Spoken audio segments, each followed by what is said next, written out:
देखिए, आज जो है हम भ्रष्टाचार निवारण अधिनियम जो है 1988 उसको शुरू करेंगे। भ्रष्टाचार निवारण अधिनियम 1988, ठीक है, जिसको देखेंगे। सबसे पहले इसका अधिनियम क्रमांक जो है 49 49 है। कितना है अधिनियम क्रमांक? 49, 49 1988 का। ये आपको नोट करना है, ये पूछ ली जाते हैं परीक्षा में कभी कभी। अधिनियम क्रमांक 49 1988 का, ये याद रखना है, पूछे जाते हैं। छोटी छोटी चीजें कभी कभी एडीपी में पूछी जाती हैं। तो इसका अधिनियम क्रमांक है 1988 का 49 जो है इसका अधिनियम क्रमांक है। इसके अलावा जो है, जो राष्ट्रपति की स्वीकृति की दिनांक है, ये भी याद रखना है। तो राष्ट्रपति की जो है स्वीकृति जो है इस अधिनियम को कब मिली? 9 सितंबर 1988 को। ये भी याद रखना है, 9 सितंबर 1988 को जो है राष्ट्रपति की स्वीकृति इस अधिनियम को प्राप्त हुई। प्रकाशन की तिथि की बात करें तो राजपत्र में इस अधिनियम को जो है 12 फरवरी 1988 को जो है प्रकाशित किया गया। ये भी डेट याद रखना है। विस्तार की बात करें तो ये जो अधिनियम है संपूर्ण भारत पर जो है एवं भारत के बाहर के समस्त नागरिकों पर जो है लागू होता है। यानी 31 अक्टूबर 2019 से, यानी जो संशोधन हुआ था ना जम्मू कश्मीर वाला, उस तारीख से पहले ये जो अधिनियम था जम्मू कश्मीर राज्य को छोड़कर जो है संपूर्ण भारत पर लागू होता था और भारत के बाहर जितने भी नागरिक हैं उन पर लागू होता था। तो ये 31 अक्टूबर 2019 से ये है संपूर्ण भारत पर जो है लागू होने लगा है, ठीक है। और भारत के बाहर के समस्त नागरिकों पर भी ये अधिनियम लागू होता है। मतलब भारत के बाहर जितने भी नागरिक हैं उन पर भी ये अधिनियम लागू होता है। याद रखना है अगला आपको, भारत गणराज्य के ये जो है 39वें वर्ष में अधिनियमित हुआ। देखिए दोनों चीजें, ये 39 है और यहाँ 49 है, ठीक है।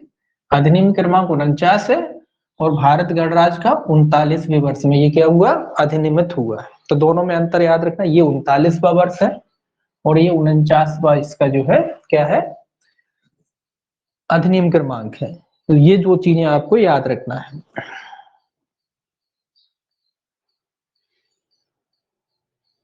उद्देश्य क्या है इस अधिनियम का? इस अधिनियम का उद्देश्य भ्रष्टाचार निवारण से संबंधित विधि का समेकन और संशोधन करना तथा उससे संबंधित विषयों को अधिनियमित करना।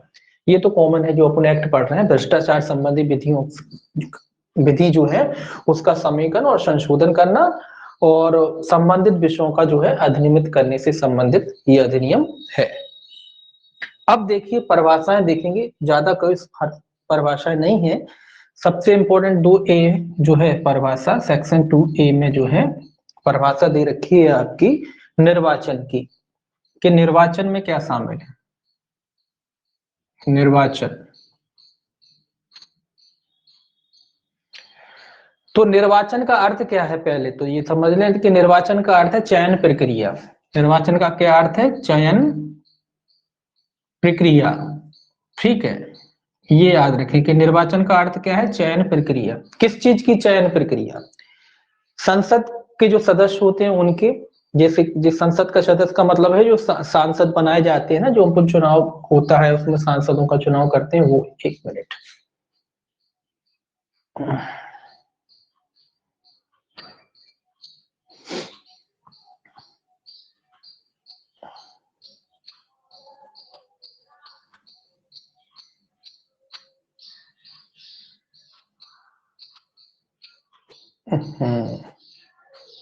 बाद में बात करेंगे। देखिए चयन प्रक्रिया जो क्या कहते हैं, निर्वाचन का अर्थ क्या है? चयन प्रक्रिया।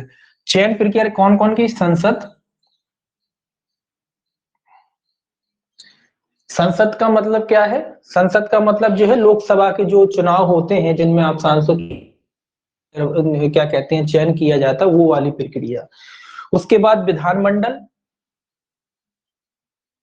जो विधायकों के चुनाव होते हैं वो विधानमंडल, उसमें जो प्रक्रिया की जाती है वो उसका जो चयन किया जाता है वो। इसके अलावा स्थानीय प्राधिकरण, जो लोक निकाय के चुनाव वगैरह होते हैं वो। स्थानीय प्राधिकरण,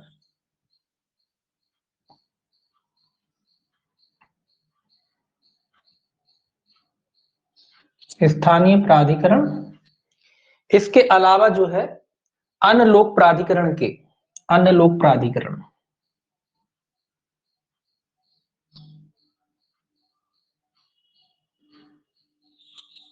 तो ये चार चीजें आपको इसमें याद रखना है कि ये सब जो है निर्वाचन में शामिल है। किस किस का निर्वाचन? संसद का निर्वाचन, संसद सदस्य कह लीजिए, विधानमंडल के जो सदस्य होते हैं उनका निर्वाचन, स्थानीय प्राधिकरण के सदस्यों का जो है निर्वाचन या चयन, और अन्य लोक प्राधिकरण का जो है चयन की जो प्रक्रिया होती है उसको जो है निर्वाचन कहा जाता है। तो ये याद रखना है आपको, ये आती है काय काय का निर्वाचन है, सभी चीजों का आ गया, संसद का आ गया, विधानमंडल का आ गया, स्थानीय प्राधिकरण का आ गया, और अन्य लोक प्राधिकरण है तो उनका जो चयन की प्रक्रिया है वो इसमें जो है निर्वाचन में जो है शामिल है।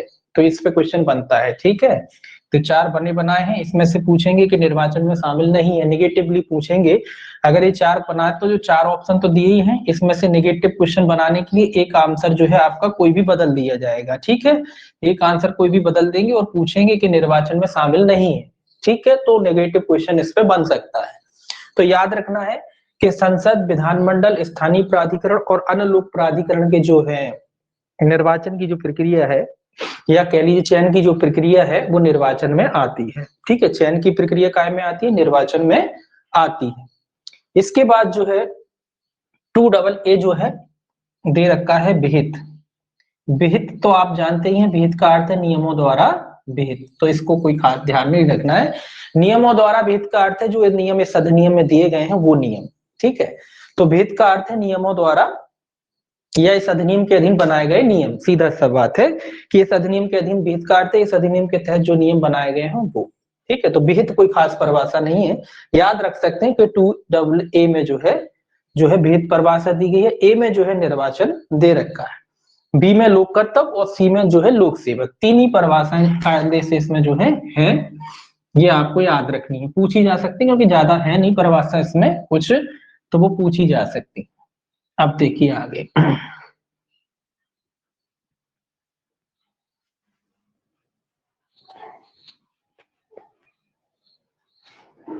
अब बात करते हैं लोक कर्तव्य की।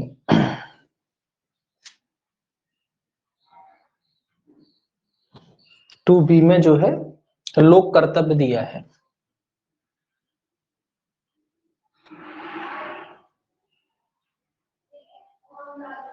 भाई लोक कर्तव्य क्या होता है?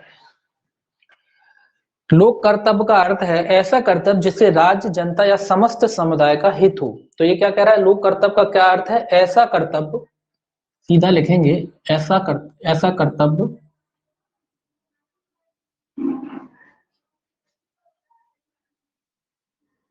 ठीक है, इतना बहुत है। ऐसा कर्तव्य जिसमें किस किस का हित हो? राज्य, ये याद रखना है आपको, राज्य, जनता, और तीसरा क्या है? समस्त समुदाय।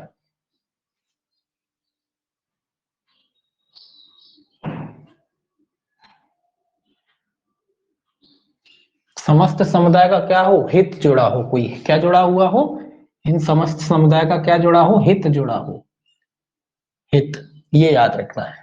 समस्त समुदाय का हित जुड़ा हो, ऐसा कोई कर्तव्य, ऐसा कोई कर्तव्य मतलब कोई कार्य, कर्तव्य मतलब क्या होता है? कोई कार्य, ठीक है। कोई भी कार्य हो सकता है, कोई भी कर्तव्य का मतलब है कार्य, ड्यूटी, कार्य, वो सब मान सकते हो, ड्यूटी मान सकते हो, कर्तव्य मान सकते हो, कार्य मान सकते हो। तो कोई भी कार्य जिससे राज्य का, जनता का या समस्त समुदाय का क्या जुड़ा हुआ हो? हित जुड़ा हुआ हो। ये इंपॉर्टेंट है, हित जुड़ा हुआ हो। किन किन का हित जुड़ा हो? राज्य का हित जुड़ा हो, जनता का हित जुड़ा हो, या समस्त समुदाय का जो है हित जुड़ा हो। ऐसे कर्तव्य को क्या कहते हैं? ऐसे कर्तव्य को जो है लोक कर्तव्य कहा जाता है। सिंपल परिभाषा है, साधारण सी परिभाषा है, तो ये याद रखना है आपको। अब जो है आपका जो है लोक सेवक, लोक सेवक की जो है परिभाषा दे रखी है 2C में। 2C में किसकी परिभाषा दे रखी है? आपकी लोक सेवक की।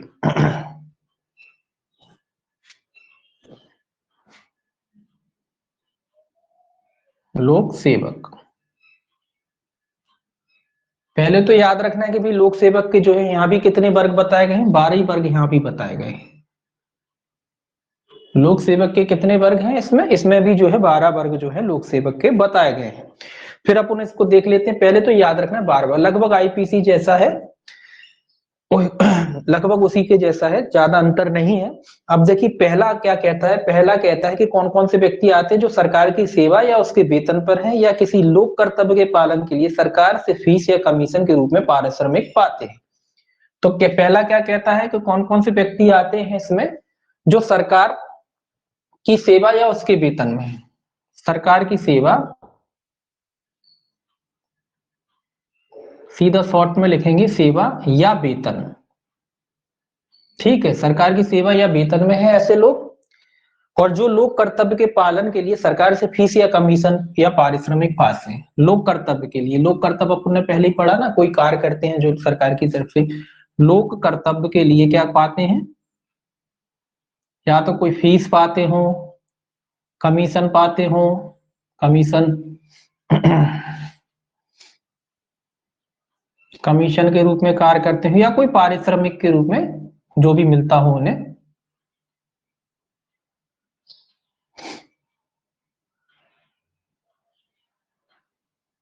पारिश्रमिक के रूप में जो है कोई कार्य करते हो, तो ऐसे व्यक्ति इसमें आते हैं। कौन कौन से आते हैं, जो सरकार की तरफ से जो है आपका काम करते हैं, सेवा करते हैं, कार्य करते हैं, चाहे लोक कर्तव्य के रूप में जो काम करते हैं सरकार की तरफ से, चाहे वो फीस के रूप में काम करते हो, चाहे कमीशन के रूप में, चाहे कोई पारिश्रमिक के रूप में काम करते हो, ऐसे व्यक्ति इसमें आते हैं।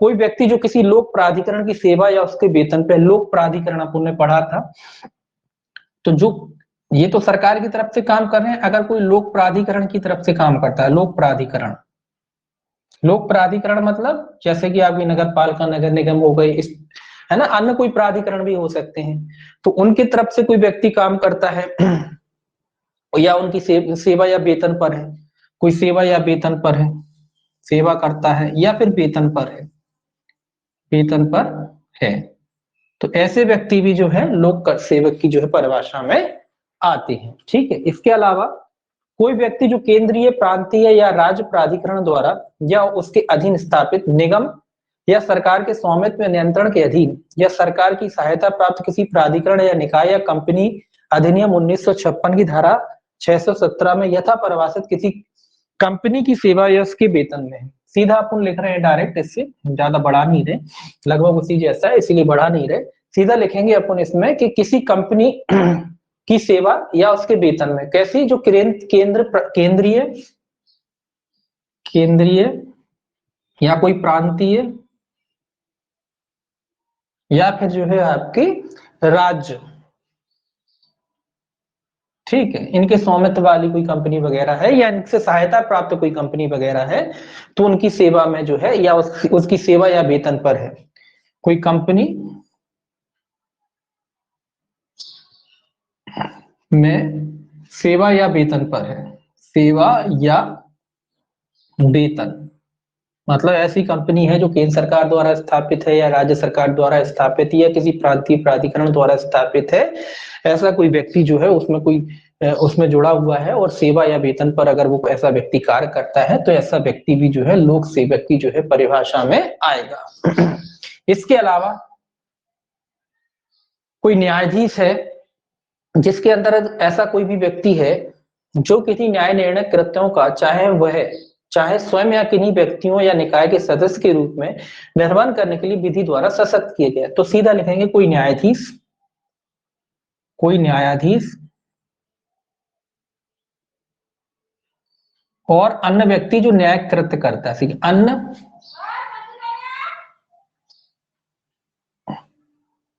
अन्य जो इस प्रकार का कार्य करता है, सीधा लिख देते हैं इस प्रकार का कार्य करता है, ठीक है, इस प्रकार का कार्य करता है, शॉर्ट में लिख दिया आपने। तो कोई भी न्यायाधीश इसमें आते हैं जो इस प्रकार के न्याय कृत्य करने, देखिए न्यायाधीश तो आते ही आते हैं जो न्याय कृत्य करते हैं, इसके अलावा ऐसे अन्य व्यक्ति भी आते हैं जो इस प्रकार से कृत्य यानी न्यायाधीश के कार्य करने के लिए जो है क्या किया गया है, उन्हें सशक्त किया गया है। मतलब न्यायाधीश तो आते ही आते हैं, अन्य व्यक्ति कौन से, जो बीच बचाव की कार्रवाइयां होती हैं, मीडिएशन वगैरह वाली कार्रवाइयां होती हैं, वो लोग आ जाते हैं ना, उनको न्यायिक शक्ति दे रखी है, न्याय बना रखा है, तो वो लोग भी जो है इसमें लोक सेवक की जो है परिभाषा में आ जाते हैं। ऐसा इसीलिए किया गया है क्योंकि चूंकि भ्रष्टाचार निवारण अधिनियम में कोई भी कार्रवाई है, न्यायिक कार्रवाई चल रही है, किसी व्यक्ति को अधिकार दे रखा है बीच बचाव करने का, अब वो भ्रष्टाचार करेगा तो अगर उसे शामिल नहीं करेंगे तो वो बच जाएगा ना। इसीलिए इस तरीके की जो है परिभाषा बनाई गई है कि भैया कोई भी न्यायाधीश हो तो वो भी नहीं बच सकता इस अधिनियम से। कोई कंपनी है अगर सरकार के द्वारा स्थापित है, चाहे वो केंद्र सरकार हो, चाहे राज्य सरकार हो, चाहे स्थानीय प्राधिकारी हो, उनके जितने भी कर्मचारी अधिकारी हैं वो भी इस अधिनियम की परिधि से बच ना जाए, है ना। लोक प्राधिकरण तो आते ही आते हैं, इसके अलावा सरकार की सेवा में जितने भी सदस्य होते हैं, लोक सेवक होते हैं, वो सभी के सब जो है इस अधिनियम के तहत आ जाते हैं, ठीक है। इसीलिए ऐसी परिभाषा इसमें जो है बनाई गई। इसके अलावा जो है पांचवा है आपका, कोई व्यक्ति जो न्याय प्रशासन के संबंध में किसी कर्तव्य का पालन करने के लिए न्यायालय द्वारा प्राधिकृत किया गया है या जिसके अंतर्गत किसी ऐसे न्यायालय द्वारा नियुक्त किए गए परिसमापक, रिसीवर या आयुक्त, तो न्यायालय द्वारा नियुक्त व्यक्ति, सीधा लिखेंगे अपन न्यायालय द्वारा नियुक्त। अब न्यायालय द्वारा नियुक्त व्यक्ति भी इसमें आता है, मतलब जो न्यायालय के निर्णय के अनुसरण में जो व्यक्ति काम करते हैं, चाहे वो परिसमापक के रूप में काम करता हो, चाहे वो रिसीवर के रूप में काम करता हो, या वो आयुक्त के रूप में काम करता हो, वो सारे के सारे व्यक्ति जो है लोक सेवक की परिभाषा में आ जाते हैं। मतलब कई बार आपने देखा है ना कि रिसीवर नियुक्त कर देता है न्यायालय, आयुक्त नियुक्त कर देता है न्यायालय, है ना। इस तरीके के जो भी अधिकारी कर्मचारी न्यायालय द्वारा नियुक्त किए जाते हैं न्याय कृत्य करने के लिए, वो सारे के सारे व्यक्ति जो है लोक सेवक की परिभाषा ये है कि अगर इनको नहीं करेंगे, अगर मान लो ये भ्रष्टाचार किया इन लोगों ने, फिर क्या होगा, तो फिर वो बच जाएगी ना, तो कोई बचे ना, इसीलिए ये सारे लोग जो है इसमें भी शामिल कर दिए गए। इसके अलावा कोई मध्यस्थ या अन्य व्यक्ति जिसको किसी न्यायालय द्वारा किसी सक्षम लोक प्राधिकरण द्वारा कोई मामला या विषय विनिश्चय करने या रिपोर्ट के लिए निर्दिष्ट किया गया हो, तो कोई क्या लिखा है इसमें, कोई मध्यस्थ या अन्य व्यक्ति, तो मध्यस्थ या अन्य, मतलब जो न्यायालय द्वारा बीच बचाव की जो कार्रवाइयां होती हैं उनमें जो लोग नियुक्त किए जाते हैं, न्यायालय द्वारा नियुक्त किए जाते हैं, वो सारे लोग भी जो है आपकी जो है लोक सेवक की परिभाषा में आ जाते हैं, तो कोई ना बचे। इसीलिए ऐसी परिभाषा बताई गई है, बनाई गई है कि कोई इसमें बच ना पाए, कोई भी हो, अगर उसके द्वारा भ्रष्टाचार किया जाएगा वो लोक सेवक की परिभाषा में आएगा, उनके खिलाफ कार्रवाई हो सके तो वो बच ना सके, इसीलिए जो है इस तरीके की परिभाषाएं बनाई गई।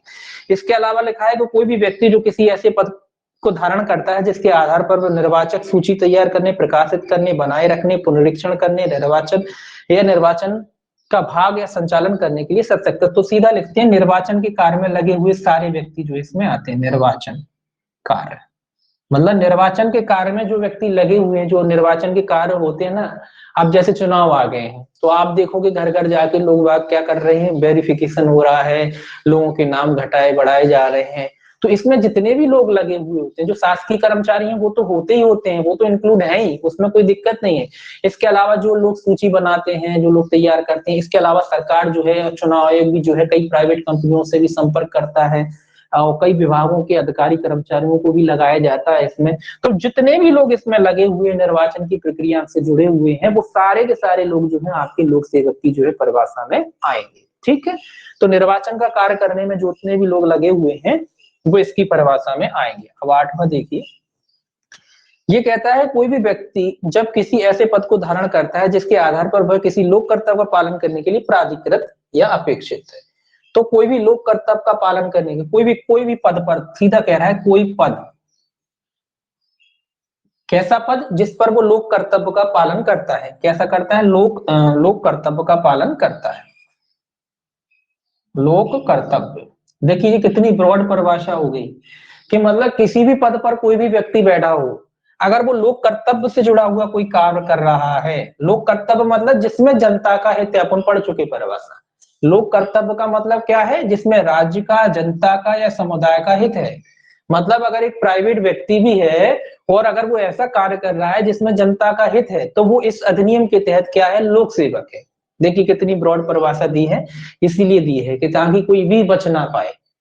अगर कोई व्यक्ति प्राइवेट किसी पद पर बैठा है और वो ऐसा कार्य करता है जिसमें राज्य का हित है, जनता का हित है या समस्त समुदाय का हित है, तो ऐसा व्यक्ति भी जो है इस अधिनियम के दायरे में आ जाएगा। अगर उसके द्वारा भ्रष्टाचार किया जाता है तो इस अधिनियम के दायरे में आ जाएगा, ठीक है। इसीलिए जो है इसको जो है शामिल किया गया है।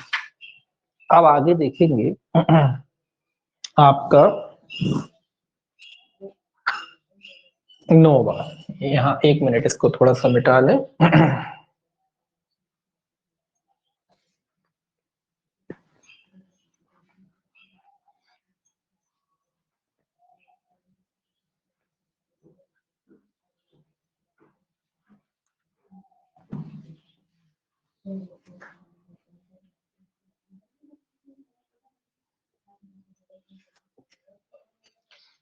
हाँ, क्या कह रहे थे अपन? 9वां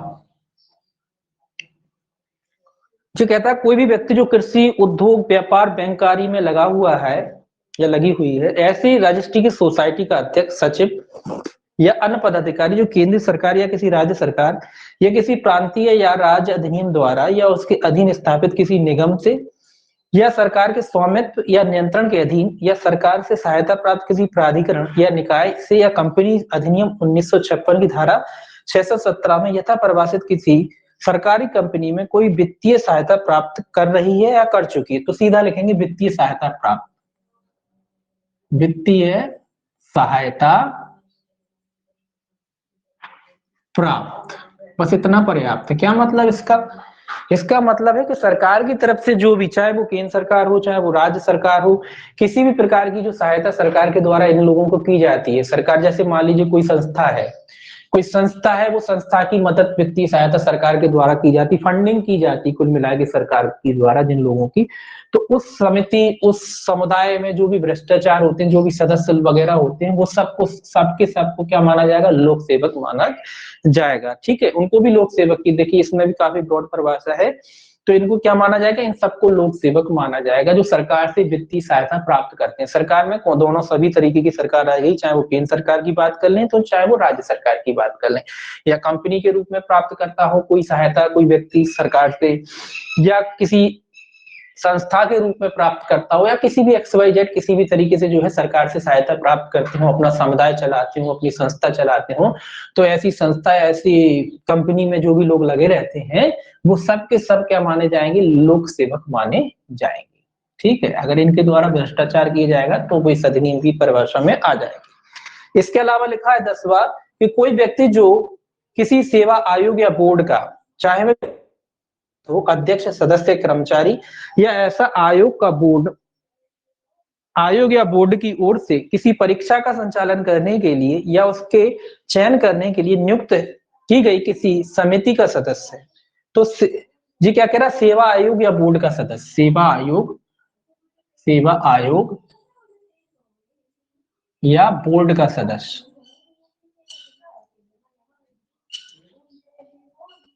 ये कह रहा है कि सरकार की तरफ से जो सेवा आयोग बनाए जाते हैं, जो बोर्ड बनाए जाते हैं, अगर कोई व्यक्ति इन बोर्डों का अध्यक्ष, सदस्य, मतलब कोई भी हो, सचिव हो, सब हो, तो इन लोगों के रूप में अगर कोई व्यक्ति कार्य करता है तो वो भी इस अधिनियम के दायरे में आता है। जैसे आपका MPPSC हो गया है ना, आपका व्यापम हो गया, वो बहुत सारे बोर्ड होते हैं, तो जो परीक्षा वगैरह कराते हैं, संचालित करते हैं, ये लोग आते हैं। इसके अलावा अन्य भी लोग आ सकते हैं जो परीक्षाओं का संचालन जिनके लिए सौंपा जाता है, जिनको कराने के लिए, तो वो सारे के सारे जो है अध्यक्ष, सदस्य, सचिव, ये सब की सब जो है लोक सेवक की परिभाषा में आते हैं। कुल मिला के ये है कि इस अधिनियम में थोड़ा जो है लोक सेवक की परिभाषा काफी ब्रॉड है, मतलब कोई बचता नहीं, कोई बचेगा ही नहीं। जो भी सीधा सीधे परिभाषा जो पुण्य पढ़ा था, जिसमें जनता राज्य का हित हो, ऐसे किसी कर्तव्य से जुड़ा हुआ है तो कोई भी व्यक्ति इसमें नहीं बचता। ठीक है, अगला कहता है कोई व्यक्ति जो किसी विश्वविद्यालय का कुलपति,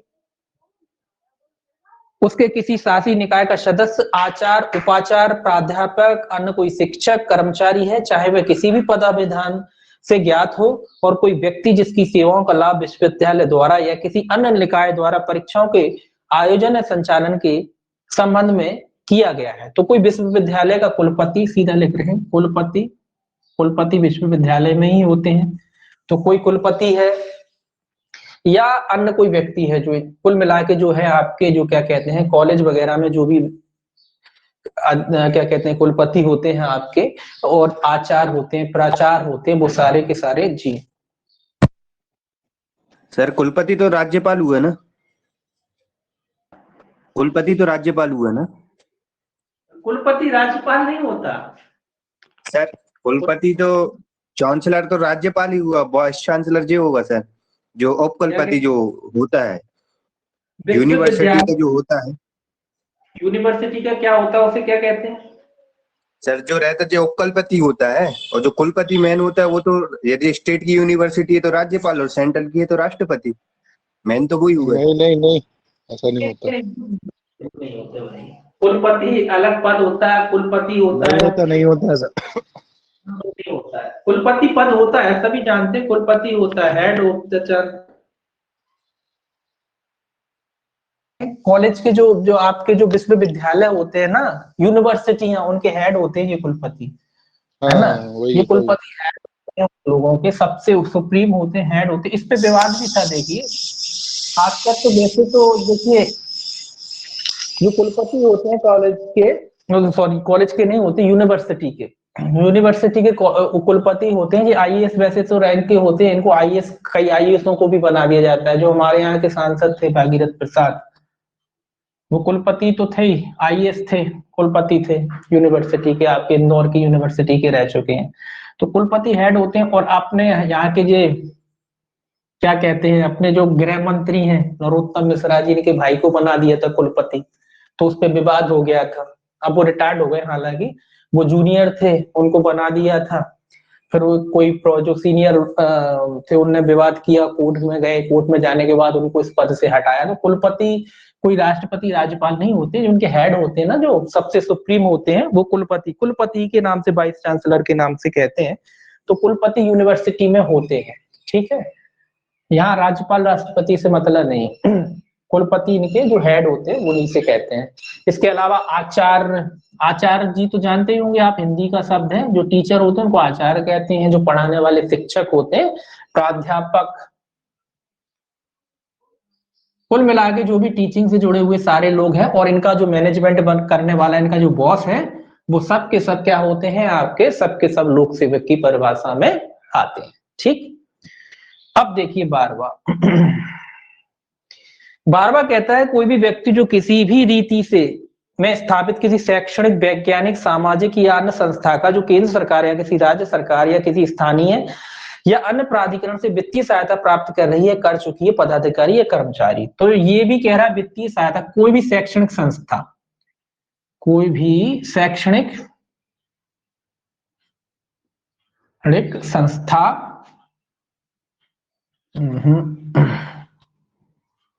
संस्था जो वित्तीय सहायता प्राप्त करती है, सीधा लिख रहे हैं, वित्तीय सहायता सरकार से प्राप्त करती है, वित्तीय सहायता प्राप्त करती है। इसका मतलब क्या है? इसका मतलब यह है कि कोई भी शैक्षणिक संस्था, मतलब जहां पढ़ाई लिखाई होती है, कोई कोर्स वगैरह कराए जाते हैं, और जो सरकार से, चाहे वो केंद्र सरकार हो, चाहे वो राज्य सरकार हो, या कोई अन्य प्राधिकरण हो, उससे सहायता, जो सरकार के प्राधिकरण है उनसे सहायता जो है, हेल्प वगैरह इनको मिलती है। मतलब सरकार जो है इनकी जो है क्या करती है, आर्थिक रूप से मदद करती है, वित्तीय सहायता करती है। कुल मिला के सरकार उनकी वित्तीय सहायता करती है। तो ऐसी जो संस्था है, उसमें जितने भी जो शिक्षक वगैरह होते हैं, उनके प्रिंसिपल होते हैं, जो भी होते हैं, कुल मिला के शिक्षक वगैरह होते हैं, वो सब के सब जो है आपकी लोक सेवक की जो है परिभाषा में आते हैं। जैसे आप जानते हैं, देखिए दो तरीके के कॉलेज होते हैं, तरीके के कॉलेज होते हैं, दो तरीके के। क्या, एक तो पूरे तरीके से जो है सरकारी कॉलेज होते हैं, जो सरकार के ही अधीन होते हैं। एक होते हैं ऑटोनोमस कॉलेज। ऑटोनोमस कॉलेज का मतलब क्या होता है? ऑटोनोमस कॉलेज का मतलब ये होता है कि होते तो सरकारी हैं, लेकिन वो अपना वित्तीय वो खुद ही करते हैं, मैनेजमेंट वगैरह उनका खुद ही का रहता है ना, उसमें बस सरकार थोड़ा बहुत उनकी हेल्प करती है। और एक प्राइवेट होती है। तो तीनों तरीके के कॉलेज की बात हो गई, तो तीनों तरीके के कॉलेज जो है इसमें आ जाते हैं, चाहे वो सरकारी हो आपका, चाहे ऑटोनोमस कॉलेज हो, और चाहे वो पूर्ण रूप से प्राइवेट कॉलेज हो। तो इसमें जितने भी प्राचार्य वगैरह वगैरह, जो भी टीचर वगैरह होते हैं, प्रोफेसर वगैरह होते हैं, सबकी सब कौन है? सबकी सब लोक सेवक है। बस इतना याद रखें, सभी की सब जो है लोक सेवक होते हैं।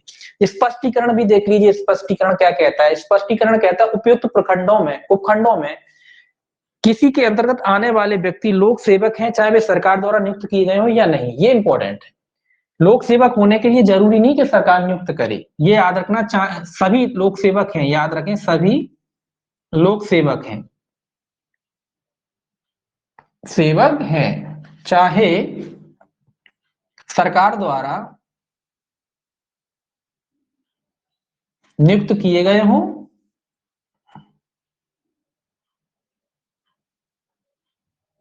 गए हो या नहीं, ये इंपॉर्टेंट चीज है, इसको याद रखना आपको। ये इसमें गलती कर देते लोग। जरूरी नहीं है कि सरकार द्वारा नियुक्त किए जाए, सरकार द्वारा नियुक्त किए गए हैं तो कोई दिक्कत ही नहीं, डाउट ही नहीं है, वो लोक सेवक है ही। अगर सरकार द्वारा नियुक्त नहीं भी किए गए हैं तो भी वो लोक सेवक की परिभाषा में आएंगे। जरूरी नहीं कि सरकार द्वारा नियुक्त किए जाए या सरकार ने उनकी नियुक्ति की हो तभी वो लोक सेवक होंगे, ऐसा कोई जरूरी नहीं है। अगर सरकार द्वारा नियुक्त नहीं भी किए गए तो इन खंडों के अधीन जो 12 आपने पढ़े हैं वो लोक सेवक ही माने जाएंगे। तो इंपॉर्टेंट है, ये महत्वपूर्ण है, इसको याद रखना है आपको, ये महत्वपूर्ण है, ये इस पे क्वेश्चन बनता है। दूसरा स्पष्टीकरण कहता है लोक सेवक शब्द जहां भी आए हैं वे उस हर व्यक्ति के संबंध में समझे जाएंगे जो लोक सेवक के ओहदे को वास्तव में धारण किए हो, चाहे उस ओहदे को धारण करने के अधिकार में वैसी ही विधिक त्रुटि हो। ये भी इंपॉर्टेंट है। ये क्या कह रहा है, विधिक त्रुटि। लोक सेवक का क्या कहता है, लोक सेवक का पद धारण किए हो, मतलब लोक सेवक का पद धारण किए हो, चाहे चाहे सीधा लिख देते हैं विधिक त्रुटि हो। क्या मतलब इसका, मतलब यह है कि उस समय, जैसे कि मान लीजिए अभी अपन जो बात कर रहे थे मिश्रा जी के बड़े भाई जो हैं आनंद मिश्रा, उनके पद की बात कर लेते हैं। और उनके पद की क्या था, उनको बना दिया था कुलपति, जीवाजी यूनिवर्सिटी का कुलपति बना दिया उनको। उनको क्या बना दिया, कुलपति। चूंकि अब मिश्रा जी के भैया हैं, बड़े भाई हैं, तो उनको हालांकि अब रिटायर्ड हो गए, तो उनको क्या बना दिया, कुलपति। अब यहाँ पे किसी अन्य एक टीचर थी, प्रोफेसर, उन्होंने इनके खिलाफ कर दिया केस हाई कोर्ट में। उन्होंने क्या केस किया कि भैया जी हमसे जूनियर है, उनको कैसे बना दिया, इनसे सीनियर अभी और भी है, उनका होना चाहिए था, ये जूनियर है, इनको कैसे बना दिया। तो हाई कोर्ट ने जो है वो मैडम जो थी, जो प्रोफेसर, उनको जिता दिया, इनको हटा दिया। तो ये हट गए, हालांकि अब रिटायर्ड हो गए, तो इन कुलपति से फिर नीचे हटा दिए गए। तो बात वही हो रही है कि मान लो जो त्रुटि हो गई, कोई भी त्रुटि है उस समय, मान लो जो 6 महीना रहे या साल भर रहे, जो 6 महीने में इन्होंने जो काम किए, अब मान लो इन्होंने कोई गलती कर दी या कोई भ्रष्टाचार कर दिया XYZ, अब इन्होंने जो 6 महीने में भ्रष्टाचार किया, अब ये कहें आके, क्या कहें कि साहब जिस समय हमारी नियुक्ति हुई थी उस मतलब हम उसमें तो त्रुटि थी, हम लोक सेवक है ही नहीं, क्योंकि वो त्रुटि मतलब जो हमारी नियुक्ति थी वो गलत थी, तो इस वजह से हम लोक सेवक की परिभाषा में नहीं आते। जो भ्रष्टाचार कर लिया तो इस अधिनियम की परिभाषा में हम नहीं आएंगे, क्योंकि जो नियुक्ति हुई थी वो त्रुटिपूर्ण थी। जब नियुक्ति त्रुटिपूर्ण थी तो बोले हम जो है लोक सेवक नहीं थे उस समय, तो ये बचाव नहीं मिलेगा, इसीलिए ये जोड़ा गया है, ये बचाव नहीं मिलेगा। भले ही पद में किसी भी प्रकार की नियुक्ति में त्रुटि रही हो, उस समय उन्होंने कोई भी काम किया हो, वो लोक सेवक ही माने जाएंगे। भले ही वो उस समय उस पद के लायक नहीं रहे हो, और उस समय उस पद पे अगर वो बैठे थे और उन्होंने जो भी काम किए हैं वो लोक सेवक की हैसियत से ही माने जाएंगे। ठीक है, तो कितनी ब्रॉड परिभाषा है इसकी, कि मतलब कोई बच ना पाए। अगर भ्रष्टाचार करके आदमी ये सोचे कि इस अधिनियम से बच जाएगा तो वो किसी प्रकार से नहीं बच सकता। अगर उसके पद की नियुक्ति में भी किसी भी प्रकार की त्रुटि है और उस समय उसने जब पद पर रहते हुए कोई कार्य किया है, तो इस अधिनियम की परिभाषा के अधीन लोक सेवक समझा जाएगा। ठीक है, तो ये इसीलिए जोड़ा गया है, ये भी याद रखेंगे। बाकी कुछ है नहीं इसमें, है ना। असम्यक लाभ लिखा है इसमें, असम्यक लाभ से ऐसा कोई, डी परिभाषा शायद 2D है, ये और देख लीजिए, असम्यक लाभ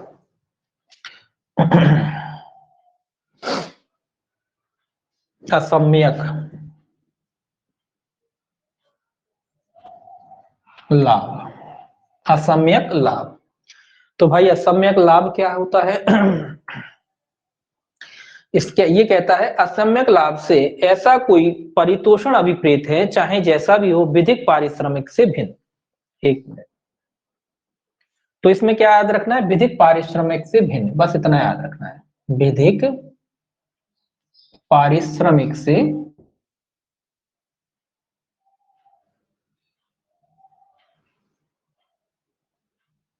भिन्न।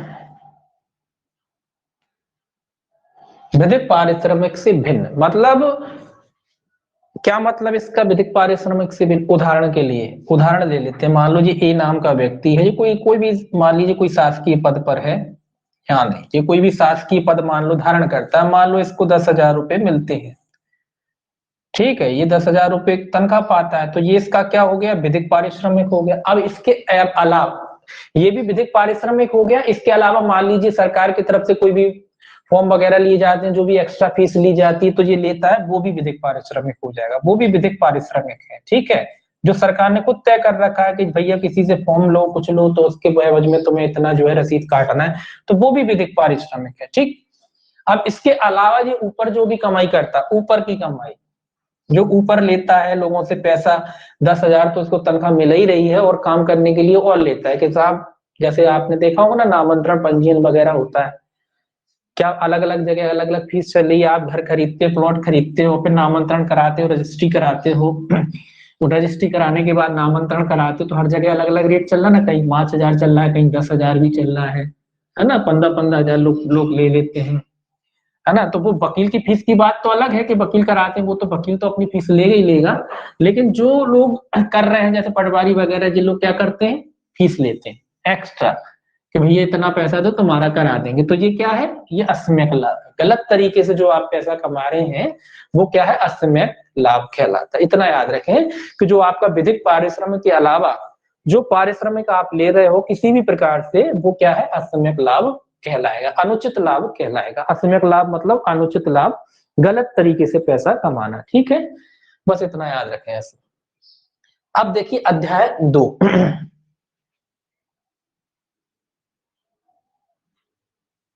अध्याय 2 अध्याय 2 क्या कहता है देखिए। अध्याय 2 जो है आपका विशेष न्यायाधीशों की नियुक्ति, विशेष न्यायाधीशों की नियुक्ति। देखिए एक चीज और ध्यान में रखिएगा, जो एडीपीयू की परीक्षा है उसमें नाम भी पूछ लेते हैं, तो ये भी याद रखना भैया अध्याय 2 काय से संबंधित है? विशेष न्यायाधीशों की नियुक्ति से। हालांकि बहुत छोटी चीजें हैं, लेकिन क्या होता है वो जानते हैं कि बच्चे किन चीज पे ध्यान नहीं देते। भाई पढ़ते हैं अपन, सेक्शन पढ़ लिए, चैप्टरों के नामों पे ध्यान नहीं देते। जब भी पढ़ो तो पहले ये पढ़ो कि अध्याय 2 विशेष न्यायाधीशों की नियुक्ति, उसके बाद पढ़ना शुरू करो। जब आप बार बार इस तरीके से पढ़ना शुरू करोगे तो ऑटोमेटिक आपको जो है चैप्टरों के नाम याद हो जाएंगे। तो अपन क्या करते हैं, अध्याय 2 निकाला और सीधा सेक्शन पढ़ना शुरू कर दिया। पहले नाम भी जरूर पढ़िए, क्योंकि पूछ लिए जाते परीक्षा में कि अध्याय 2 कैसे संबंधित है।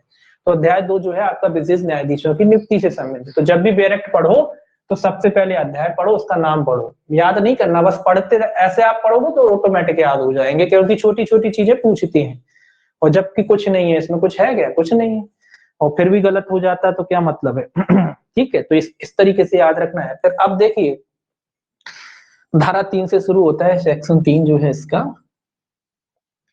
सेक्शन 3 क्या कहता है देखिए, सेक्शन 3 कहता है विशेष न्यायाधीश नियुक्त करने की शक्ति। तो सीधा लिख रहा हूं मैं शक्ति, ऊपर अपन ने लिख ही लिया है, काय की शक्ति? विशेष न्यायाधीश नियुक्त करने की शक्ति। भाई किसको शक्ति है विशेष न्यायाधीश? केंद्र सरकार या राज्य सरकार? ध्यान रखें कौन कौन को शक्ति है, केंद्र को भी है, ये याद रखें, केंद्र और राज्य, बस इतना याद रखना है, ये इंपॉर्टेंट है कि विशेष न्यायाधीश इस अधिनियम के तहत जो नियुक्त किए जाते हैं उनकी नियुक्ति करने की शक्ति किस किस को प्राप्त है? केंद्र सरकार को भी प्राप्त है और राज्य सरकार को भी प्राप्त है, ये इंपॉर्टेंट है। याद रखना कि ऐसा नहीं कि केवल केंद्र को है या केवल राज्य को, दोनों कर सकते हैं। राजपत्र में अधिसूचना निकाल करके केंद्र भी कर सकता है और राज्य भी कर सकता है। जो करप्शन एक्ट है अपना, एंटी करप्शन एक्ट या भ्रष्टाचार निवारण अधिनियम, इसके तहत जो नियुक्ति की जाती है वो केंद्र और राज्य सरकार दोनों के द्वारा की जाती है। ये इंपॉर्टेंट है, ये भी इंपॉर्टेंट है। छोटी सी चीजें जब बात अपन अधिकतर एक्ट पढ़ लेते हैं तो भूल जाते हैं, राज्य लगा देते हैं, कहीं केंद्र लगा देते हैं, तो यहाँ दोनों को है, केंद्र भी कर सकता है और राज्य भी जो है कर सकता है अधिसूचना जो है निकाल कर। अब बात आती कहां, जैसा भी जो क्षेत्र ये लोग निर्धारित करें उस क्षेत्र में अधिकारिता का प्रयोग करने के लिए जो है इनकी नियुक्ति की जा सकती है। तो वो तो कोई खास इंपॉर्टेंट नहीं है, जैसा भी क्षेत्र जैसा भी दायरा ये लोग निश्चित करेंगे, चाहे केंद्र सरकार हो चाहे राज्य सरकार हो, उस क्षेत्र या उस स्थान में जो है जो विशेष न्यायाधीश जो है अपनी शक्तियों का पालन कर सकते हैं। अब बात आती किसको बनाया जाएगा, कौन बनाया जाएगा। हाँ, बनेगा लिख देता हूं सीधा, बनेगा मतलब किसको बनाया जाएगा भाई, विशेष न्यायाधीश जो है किसको बनाया जाएगा। तो ये याद रखें कि विशेष न्यायाधीश जो है इस अधिनियम के तहत सेशन न्यायाधीश, सेशन न्यायाधीश को बनाया जा सकता है। इस अधिनियम के तहत जो है सेशन न्यायाधीश को बना, ये भी पूछा जाता है। तो सेशन न्यायाधीश, अपर सेशन न्यायाधीश, अपर सेशन न्यायाधीश,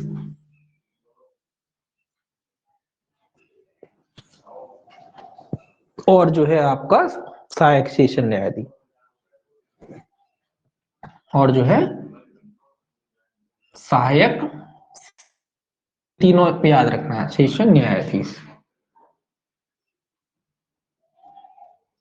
ठीक है, इन सबको बनाया जा सकता है। किन किन को बनाया जा सकता है, सेशन न्यायाधीश को बनाया जा सकता है, अपर सेशन न्यायाधीश को बनाया जा सकता है, सहायक। देखिए याद रखने वाली बात ये है, क्योंकि ये तो जानते हैं कि भाई सेक्शन और अपर सेशन है, सेशन है तो अपर सेशन को भी, लेकिन इसमें अधिनियम कहता है कि भाई सहायक है तो अगर तो सहायक को भी बना सकते हैं। ठीक है, क्योंकि ये रैंक में इन दोनों से छोटा होता है। ठीक है, तो याद रखना है सेशन न्यायाधीश, अपर सेशन न्यायाधीश और सहायक सेशन न्यायाधीश को जो है बनाया जा सकता है, ये आपको याद रखना है।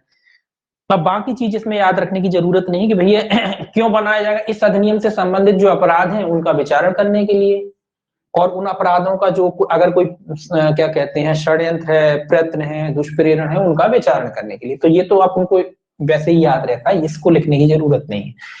तो इनका नियुक्ति क्यों की जाती है, इस अधिनियम से संबंधित जो अपराध है उनका विचारण करने के लिए, और उन अपराधों का अगर प्रयत्न है, दुष्प्रेरण है, षड्यंत्र है, तो उनका विचारण करने के लिए। ठीक है, तो नियुक्ति तो इसलिए की जाती है, तो कोई खास नहीं है, तो बस इतना याद रखना है आपको।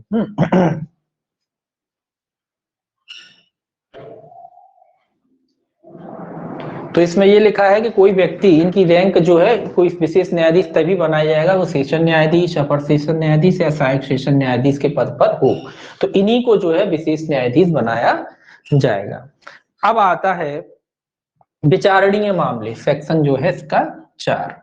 सेक्शन 4 क्या कहता है, विशेष न्यायाधीश द्वारा जो है, सॉरी, विशेष न्यायाधीशों द्वारा विचारणीय मामले, विचारणीय मामले। भाई जी कौन कौन से मामलों का जो है विचारण जो है करेंगे। सिंपल है, जो मैंने पहले बताया वही लिखना है। अधिनियम के अधीन दंडनीय, अधिनियम के अधीन, अधिनियम के अधीन दंडनीय मामले या अपराध कह लीजिए, अधिनियम के अधीन दंडनीय मामले कह लो या अपराध कह लो, आप एक ही बात है, अपराध। ठीक है, अपराध लिख लो या मामले लिख लो, एक ही बात है। और उनके जो अपराध हैं, और उनके उनके क्या क्या, उनके जो है आप क्या कहते हैं षड्यंत्र, प्रयत्न और दुष्प्रेरण, षड्यंत्र, प्रयत्न और दुष्प्रेरण, ये तो कॉमन है। ठीक है, ये तो सिंपल है। कौन कौन से जो अधिनियम, अधिनियम मतलब जो भ्रष्टाचार निवारण अधिनियम के तहत जो मामले आते हैं उनका विचारण करेंगे ये, और साथ ही साथ जिन इस अधिनियम के संबंधित जो अपराध है उनके षड्यंत्र, प्रयत्न और दुष्प्रेरण का भी जो है विचारण कर सकते हैं। अब बात आती है कि मान लो अगर एक से अधिक, ये इंपॉर्टेंट है कि अगर किसी क्षेत्र में एक से अधिक विशेष न्यायाधीश होने पर से कौन सा न्यायालय विचारण करेगा, इसका निर्धारण कौन करेगा। अगर किसी क्षेत्र में एक से अधिक विशेष न्यायाधीश हैं तो इसका निर्धारण कौन करेगा। एक से अधिक विशेष न्यायाधीश होने पर केंद्र सरकार द्वारा तय किया जाएगा कि कौन विचारण करेगा, याद रखना है इसको। एक से अधिक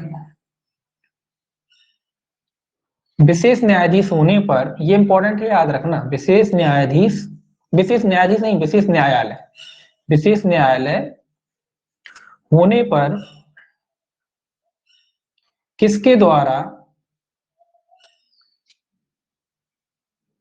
विचारण किया जाएगा,